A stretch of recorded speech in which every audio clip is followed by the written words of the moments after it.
c'était pas ça le plan. Le plan, ce n'était pas de perdre, c'était de gagner ce match.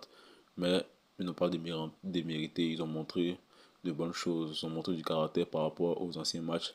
Parce qu'aux anciens matchs, ils n'étaient pas trop dans le caractère. Ils étaient, voilà. Mais ici, bien vrai qu'en premier mi-temps, dans les débuts, City, ils avaient le ballon. Voilà, le Real avait le ballon. Voilà. Bien vrai que City avait la possession, mais le Real était un peu plus dangereux parce qu'ils possédaient en compte. Sur les comptes, ils allaient, c'était un peu dangereux. Mais après, voilà, après que City ait égalisé, après le but de Rodrigo là, voilà, ils ont commencé à relâcher. Et City a marqué un deuxième but, City a failli marquer même un troisième but, mais grâce à un Courtois vraiment en forme, c'est lui qui sauve le Real Madrid. Et après ça, en deuxième mi-temps, City avait le ballon, mais après, dans les derniers instants, le Real Madrid a encore pris la possession, voilà, ils ont voulu égaliser, mais là, ce n'est pas arrivé. Bonsoir à tous, on se retrouve dans ce nouvel élément de vidéo pour parler du match opposé, le Real Madrid face au chose, City. Un match qui s'est soldé par un score de buts à 1 en faveur des Citizens. Voilà. C'était lors de la sixième journée et le Real Madrid recevait à City. Voilà. Donc ce match-là, il fallait gagner ce match-là. Voilà. Il fallait gagner ce match-là, mais ils ont perdu.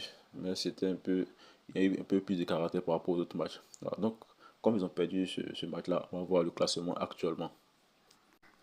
Et bien, voici le classement actuel. Voilà. Euh, City qui est quatrième avec 13 points. Le Real Madrid qui est septième avec 12 points. Voilà, donc comme je l'ai dit, ils sont quatrième actuellement. Et ils sont encore dans le top 8. Ouais, ils sont septième actuellement, ils sont encore dans le top 8. C'est-à-dire que quand tu es dans le top 8, tu as la possibilité pour te qualifier directement sans passer par les barrages.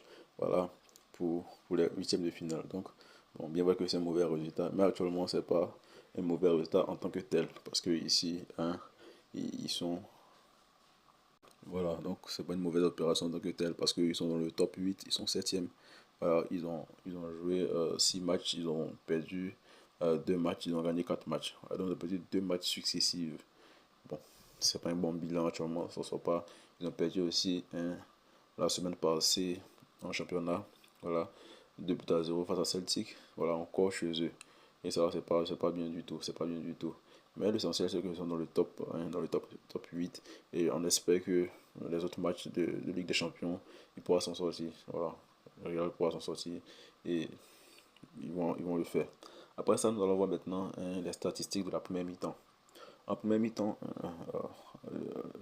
City a dominé clairement avec 56% de possession de balle contre 44% de possession de balle pour le Real Madrid. On a eu 1 but, 94 buts attendus pour City. Ils ont marqué 2 buts. Donc ça prouve ici qu'ils étaient vraiment très très réalistes. Et City, ils ont tiré 5. Voilà. Ils ont une grosse occasion manquée. Le Real Madrid a tiré 5 tirs. Ils ont cadré un seul tir. Donc c'est le seul tir cadré de Rodrigo qui est marqué. Qui a marqué plutôt. Donc voilà. On peut dire qu'ils ont tiré un tir cadré et le seul tir cadré est marqué. Donc ça c'est un peu bon si c'est positif. Mais dans l'ensemble, c'était pas trop bon. Voilà, donc voilà. Ils ont eu aussi deux corners, le chose. Manchester City a un seul corner et c'est sur ce corner qui d'ailleurs vient le but égalisateur de City. Ils n'ont pas bien défendu sur ce corner là. Voilà, il était désorganisé et City a en profité pour égaliser. Voilà. Donc cette première mi-temps était dominée par City en ce qui concerne la position de balle. Voilà. En ce qui concerne les tirs, et c'est vers la fin de la première mi-temps que City a vraiment commencé à être dangereux. Parce qu'au début, City avait la balle, mais n'était pas aussi dangereux. C'était le Real Madrid qui était dangereux. Parce que le Real Madrid possédait un contre très rapide, des transitions vraiment très très rapides. Voilà. Donc, City a eu plus d'actions de jeu. Voilà. Parce que dans les dernières minutes, ils ont été très dangereux. Maintenant, deuxième mi-temps ici, voilà. Là, c'est le Real. Le Real a pris les rênes voilà, dans la deuxième mi-temps avec 1,20 but attendu. Donc, ça veut dire que le Real Madrid aurait dû marquer un but, au moins minimum un but. Et ils n'ont pas marqué. Voilà. Avec 3 grosses occasions manquées, 11 tirs, 0 cadré. En deuxième mi-temps, ils ont tiré 11 tirs, ils ont cadré 0 fois. Ça, c'est pas bon. C'est pas bon du tout. Vous avez tiré 11 tirs, vous n'avez pas cadré un seul tir. Ça pourrait être minable. Voilà, avec notamment des ratés de Vinicius et tout. Donc, c'est pas bon. Alors que City, ils ont tiré City, ils ont cadré 3 fois. Ça veut dire qu'ils peuvent marquer encore. Voilà. Avec un total de 0,63 buts attendus. Ça veut dire que bon. il n'y avait pas grand-chose. Voilà. Il n'y avait pas un but attendu. Mais si marquait un but aussi, c'était pas aussi désastreux. Donc en deuxième mi-temps ici, le Real Madrid a été plus dangereux que City. Ça c'est clair, surtout dans les derniers instants de la deuxième mi-temps. Le Real Madrid a été très dangereux que City. Maintenant, nous allons passer aux notes des joueurs. Voilà. Les notes des joueurs titulaires. Voilà. Donc, d'abord, Xabi Alonso a proposé une formation 4-4-2. Voilà. En défense, on avait Valverde, Asensio, Rudiger, Casillas.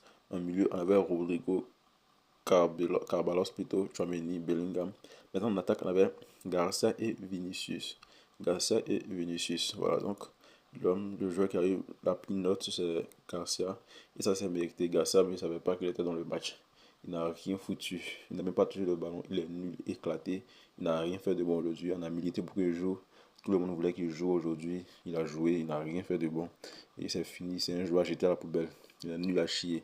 Aujourd'hui, Vinicius aussi, bon, il provoquait, mais c'était nul. Il n'a rien fait de bon aujourd'hui aussi. Voilà. Bien vrai qu'il pouvait faire mieux. Il a essayé d'attendre des choses, mais c'était nul. Voilà. Et mon avis est subjectif, hein, parce que chacun a son avis sur ce match-là, chacun a regardé de sa manière. Mais moi, pour moi, Vinicius était nul aujourd'hui, il n'a rien fait de bon. Voilà. Il n'a rien fait de bon. Bellingham, lui aujourd'hui, il a provoqué quelques situations un peu dangereuses. Voilà. C'est lui qui fait la passe à Rodrigo pour son but. Donc, il mérite cette note de 7,9. Rodrigo aussi, lui, il a été très dangereux aujourd'hui. C'est l'un des éléments même qui faisait peur. Voilà. Et puis on sait que c'est l'homme de City. Lui, quand il joue contre City, il est vraiment très dangereux. Donc moi, Rodrigo était vraiment très bon dans ce match-là. Voilà. Rodrigo un peu qui pouvait faire la différence. Voilà, dans ce match, à part ça, le reste, Tchouaméni, c'était pas trop bon. Caballos, nul. Rudiger, lui, c'est flop. C'est flop. Voilà. Ses problèmes, c'est flop. Aujourd'hui, le gars était désastreux. Ce gars, il est trop immature, il est nul à chier. C'est pas qu'est-ce qu'il fait au Real Madrid. Il doit sortir, il doit quitter le Real Madrid parce que ce gars, moi, il n'aime pas. Il n'aime pas sa personnalité. Il n'est pas trop intelligent. Il est un peu bizarre dans la tête. Voilà. Donc, lui, il méritait même une note pire que ça. Il pense que 5,3, c'est une très bonne note pour lui. Voilà. Il a eu un carton jaune. Il accroche dans la surface. Et c'est grâce à lui que le Real Madrid perd. Donc, je pourrais dire qu'ici qu'il joue avec City. Voilà. Kairas, lui, il était vraiment très bon aujourd'hui. Il a bien joué, il s'est bien débrouillé. Il a fait, même si souvent, il a fait quelques pertes de balles. Voilà. Mais il a bien défendu, il a taclé. Voilà, il était dans l'impact, il essaie de percuter. Il a fait une passe. Voilà. Il a créé une occasion même, si je me rappelle bien. Donc, il était bon aujourd'hui. Valverde aussi, bon. Vous voyez, quand l'équipe ne va pas bien, voilà, tout le monde ne va pas bien. Donc, Valverde aussi, c'était un peu compliqué pour lui. Mais il a fait un bon match. Et Courtois, ben, c'est lui qui sauve le Real Madrid. Hein. C'est lui qui sauve le Real Madrid. Sans lui, le score serait plus salé. Sans lui, le score serait plus salé. On pourrait être allé même à 4 buts. Et grâce à Courtois, le score, c'est même pas un match qui était serré. Mais en réalité, le match n'était pas serré si Courtois n'était pas là. Voilà, le match ne serait pas serré si Courtois n'était pas là parce que c'est lui qui fait des arrêts, vraiment plusieurs arrêts, beaucoup de sauvetage qui met encore le Real Madrid dans ce match-là. Et félicitations à lui, il mérite cette note de 7,3. Pour moi, il y a lui, il y a Bellingham et il y a Rodrigo, c'est eux qui méritent voilà, vraiment des bonnes notes et c'est eux qui ont les bonnes notes aujourd'hui. Donc c'est totalement mérité pour eux. Voilà. J'aimerais parler aussi des points négatifs de ce match, c'est que le Real Madrid, bon, aujourd'hui, il faut dire la vérité, le Real Madrid a monté un peu d'envie par rapport aux autres matchs. Voilà. Mais le point négatif, c'est que le Real Madrid a perdu. Voilà. Et puis, il faut reconnaître aussi que City n'était pas aussi en forme que ça. Si ce n'est pas le vrai, si c'est pas le grand City qu'on a connu depuis des années là, non. Ce City n'était pas trop en forme, mais a réussi à battre le Real Madrid. Ça prouve que c'est que le Real Madrid n'est pas trop en forme. On n'est pas trop en forme. Voilà, Xabi Alonso, je ne sais pas qu'est-ce qui va se passer voilà, pour son avenir. Mais je pense que le prochain match en Ligue des Champions et en championnat, il faut forcément gagner. Il faut forcément gagner pour rester un peu dans la danse parce qu'actuellement c'est perdu. Le Real Madrid est dépassé par les événements.